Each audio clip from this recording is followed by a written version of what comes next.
Hello everyone. We have launched a new beautiful 5.8 meter residential Apple cabin. Let's go in and have a look. Here is bedroom on the left.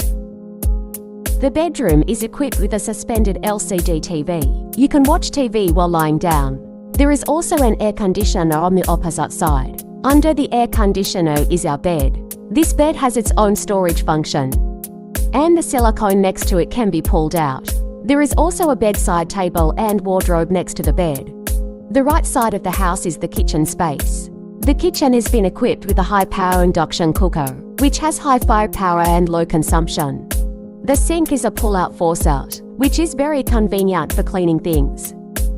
There is also a mini refrigerator under the cabinet, which can be refrigerated or frozen. The water heater is also hidden in the cabinet, which does not take up space and keeps it beautiful. The indoor windows are made of aluminum alloy glass windows, with metal texture and tempered glass, very beautiful. Here is the location of the bathroom. The design of dry and wet separation is very considered.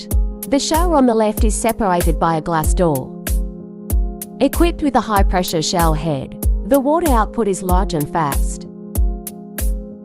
There is also an LED vanity mirror. 3 colors of light switching. Do you like this house? Subscribe and follow my sharing.